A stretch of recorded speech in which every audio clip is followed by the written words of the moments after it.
All right, Brandi. Why are you interviewing me? I should be interviewing you. Because you're the guest on the show today. That's fair. This is...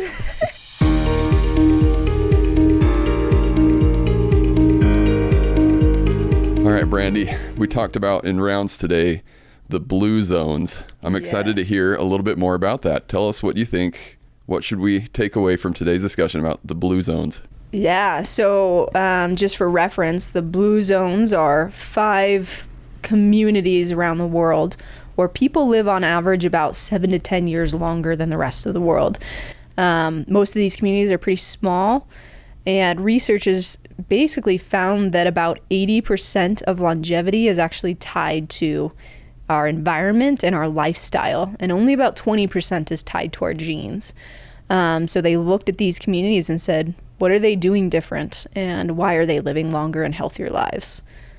Where are these places? I was interested to hear, because I would assume it's got to be all just in the Mediterranean area or just in Italy or something like that, but it looks like that was actually pretty spread out. Yeah, quite a few diverse communities with varying lifestyles, and in 5 different regions. So you've got Icaria, Greece, Loma Linda, California, which is a Seventh-day Adventist group, Nicoya, Costa Rica, Sardinia, Italy, and then what was the 5th one?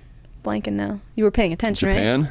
Oh yeah, Okinawa, Japan, which is my favorite group. Yeah. So 5 communities, very different areas of the world, but all living longer than everybody else.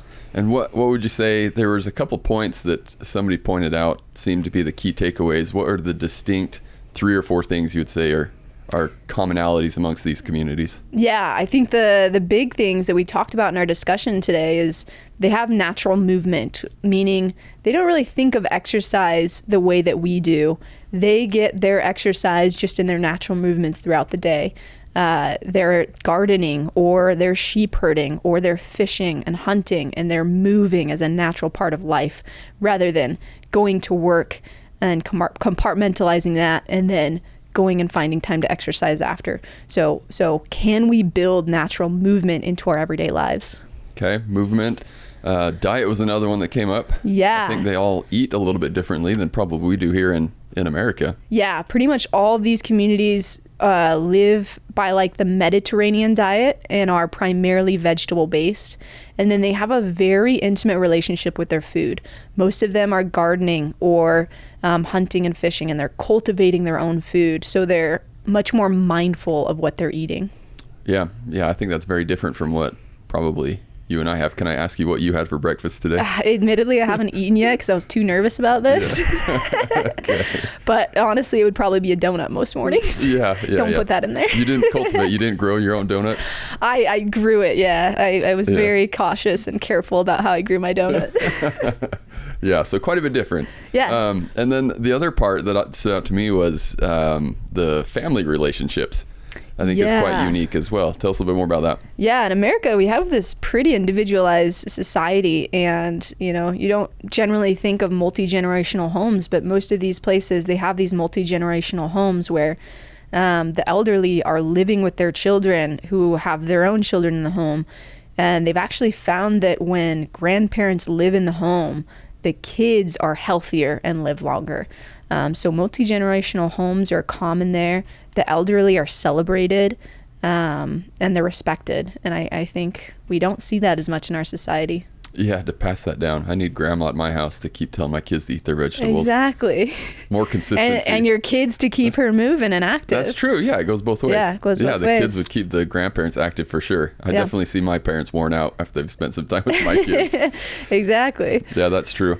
And then another part was some sort of sense of purpose, or I can't remember, there's a few phrases that the different cultures used, but there's a greater sense than just clock in and clock out. Yeah, and I think some of the purpose comes down to these smaller communities. Every person in these communities is very important. They have people that rely on them, and they have a deep sense of purpose. They know what their purpose is, and they live it every day. And then almost all of these communities had their own word for purpose, for what their specific purpose was in life, which is pretty unique. That's awesome. Yeah, I do. I like that a lot. How would you suggest, or how can we take some of those ideas or what we learn from these communities and put that into practice into what you and I are doing.